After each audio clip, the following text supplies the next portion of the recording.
Since 2020 and the start of the pandemic, the real estate market has been on fire. Lots of people since then have called that there is going to be a large crash and there's no way that the momentum could continue with the real estate market heavily in favor of sellers. That crash has never happened, and the good news is it's not going to happen. However, the market has cooled in the past year, and what I'm bringing in today's video is actually information that'll tell you that the situation we're in now could actually be worse than a market crash. So stay tuned for more information. My information is only going to discuss the city of Pittsburgh housing market. It's just too broad of an area to cover the entire region. However, the information I'm bringing will apply to many of the suburban communities as well. Let's start with some basic statistics. Interest rates. Interest rates today are in the low sixes, just above 6%. The latest I saw was about 6.1%. Interest rates a year ago were almost a full point higher, close to 7%.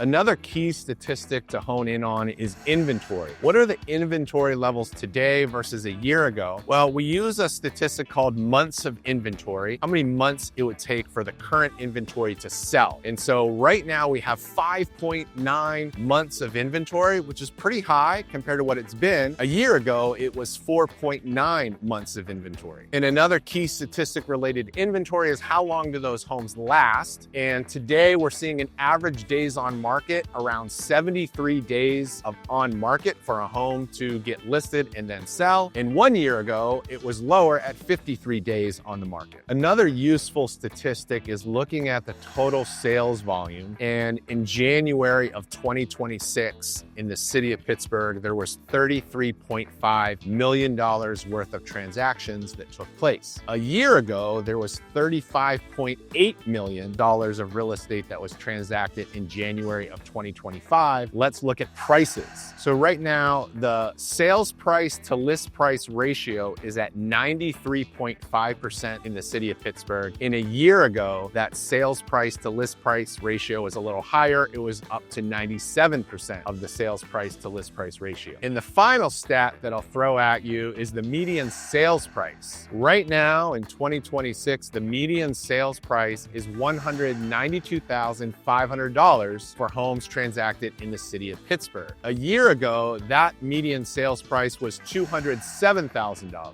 So in summary, we've got lower interest rates than last year. We've got more months of inventory. We have homes sitting on the market longer. We're doing less sales volume, and we have lower sales prices. So there you have the data on face value. But what I want to spend more time talking about is the K-shaped housing market that we have. You've probably heard of the K-shaped economy, where you have people that are really well off and they continue to grow and they continue to increase the value of their assets, for example. And then you have other people that continue to struggle. Things get more and more expensive and things are going in opposite directions. This is also true to the housing economy. The data that I just shared is just a summary of the entire housing market, but we definitely see when we dig down deeper, and that's where I'll go with this video, is that we're gonna see two different types of markets. And I wanna make sure that if you're thinking about buying or selling in the coming year in the Pittsburgh area, you'll be prepared to be successful, whether you're a buyer or a seller. Hi, if you're new here, my name is Mark McClinchie, and I'm a real estate agent serving the entire Pittsburgh region. I started my YouTube channel, Mark Knows Pittsburgh, back in 2020, and I've been making content that caters toward people that are moving from out of state to the Pittsburgh area. These are folks that are unfamiliar with the neighborhoods, the schools, the amenities, and the lifestyle that you can get in the Pittsburgh area. So I've got tons and tons of satisfied clients that have left amazing Google reviews. So if you are thinking about a move to the Pittsburgh area, please get in touch. I'd love to help. So I want to make 4 points in this video. And the first one is the condition of the home really matters. It's going to determine which side of the K that you're going to be on. And this is true for buyers and sellers, making sure you understand the condition of the home that you're thinking about buying or that you are selling. So inventory has definitely been on the increase in recent months. And this is a really good thing for buyers who are used to such tight inventory and very few options. So the number of options for homes available has definitely increased. However, now that buyers have more options, renovations, they're kind of being a lot pickier. And that's where the main point I want to make is the condition of the home is so important, because the homes that are in bad shape and that need renovations and require additional funds from the buyers, they're not interested in those. And so move-in ready homes become super important, and there is tight inventory of move-in ready homes. What I'm seeing the most out in the market right now are homes that have dated kitchens and dated bathrooms that clearly need to be updated and renovated. Those are the homes that are struggling. Another common issue I'm seeing are homes that have flooring that needs updated. And another issue is they tend to have really poor curb appeal. And the curb appeal is so important just to get people into your listing. So the first picture they're gonna see is the outside of the home. And if they are seeing dilapidated condition, or they see trees that are overgrown, and just a home that looks like it's in poor quality and not maintained, they're not gonna open it and go to that next picture to learn more about your home. So the condition of the home, the kitchens, the bathrooms, the flooring, and the curb appeal are all super important in order to figure out where that house is going to go in that K-shaped housing market. And then meanwhile, move-in ready homes that have been renovated and updated, those homes are flying off the shelf, they're in high demand, and they're in a totally different housing market than those homes that are not in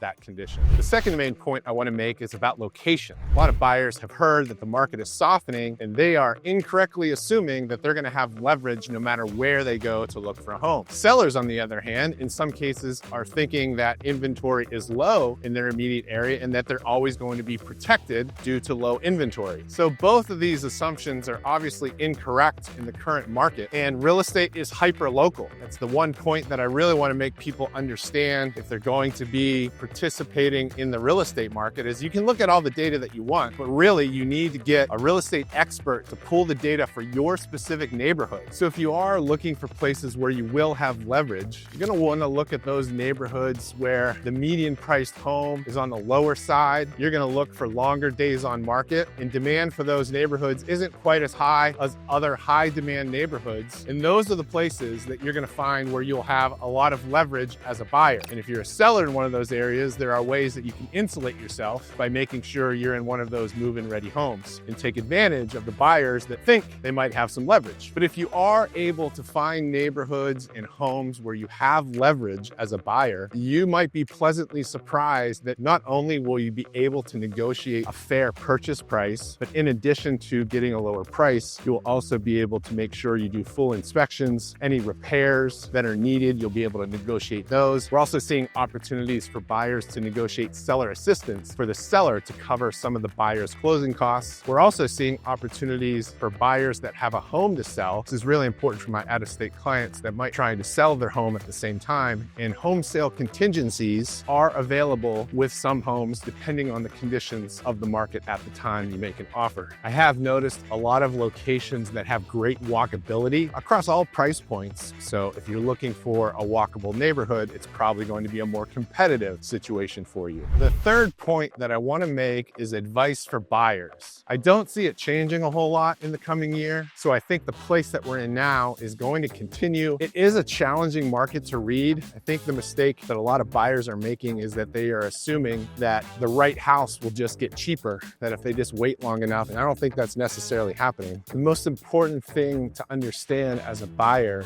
is knowing about the K-shaped housing market and recognizing right up front what type of home you want. If the only type of home you're willing to purchase is a move-in ready home, well then you need to understand that that house is going to be in high demand. There probably will be multiple offers, and you need to get up to speed on how to be strategic and either avoid that multiple offer situation, or you can compete and figure out what are the terms that are necessary in order to win a multiple offer situation. Now, if that kind of scares you and you're like, I want no part of being in a multiple offer situation, I like the idea of getting all those homes where the sale price to list price ratio is 93% and I can negotiate a deal that's heavily in my favor. Well, those are not the move-in ready homes that people are getting those deals on. So if you want a deal and you want the best terms possible, you're going to have to get comfortable with the idea that your home might need some renovations. So for buyers, just going in and kind of having a mindset of where do I want to compete? Where do I want to find a home? And as you look at homes, you dial in on some locations and you figure out the locations that are the right fit for you, talking with your agent about these low demand homes homes versus high demand homes and how to treat each one, and how do you make sure that you end up with a home that you're going to be happy with and has the financial terms that meet your needs. So speaking of locations, if you are thinking about a move to the Pittsburgh area and you're not sure where you think is the right fit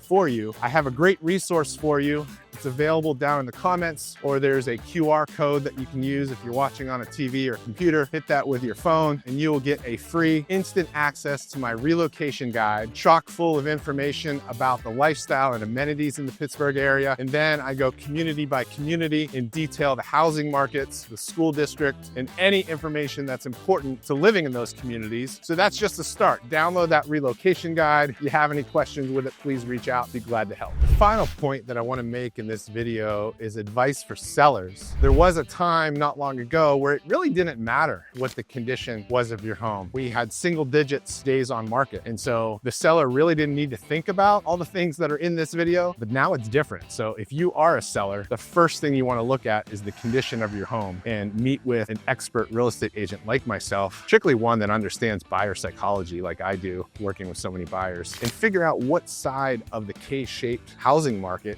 your house is going to be on. And if it's somewhere in the middle, it's probably the case, what can you do to make improvements? Perhaps those improvements won't cost a whole lot of money to make it look as presentable as possible and appealing as possible. Make sure you have a really, really strong marketing plan when you go to sell your house. That's going to make a huge difference. If a house is marketed poorly, pictures are done poorly, the house isn't looking its best, then it's not going to perform well either. One of the best pieces of advice I can give you if you're thinking about selling your home is to make sure you do a pre-listing inspection. This is going to tell you exactly what condition your home is in. It's going to talk about the defects with all the systems, electrical, plumbing, your HVAC system, your roof. And this way you know in advance and there won't be any surprises. This is market. Buyers sort of have knee-jerk reactions. And when they get that home under agreement, they do inspections and all of a sudden they either want to terminate or they want tons of concessions and they want tons of repairs or credits. And of course, you as a seller, you don't want that. That's going to hurt your bottom line. So doing a pre-listing inspection sort of takes the wind out of that sail and you're telling people up front where it is. So there's a lot of advantages to doing a pre-listing inspection. Pricing your home, that's super key, obviously, in this market. If you're too aggressive, thinking, hey, there's low inventory, there's not a lot of homes for sale, and I'm going to ignore some of the homes that recently sold in the winter, and because now it's like closer to spring, you might be penalized for being too aggressive and thinking that this was the market that we were in 2 or 3 years ago, where people were aggressive with prices and definitely got away with it. At the same time, you don't want to price too low and leave money on the table. I'm actually having this exact conversation with one of my clients this week, and we've been talking about that balance between not being too aggressive with a sales price because you don't want that house to sit on the market and then chase the market down, and not being too conservative with the price and leaving money on the table. So I explained that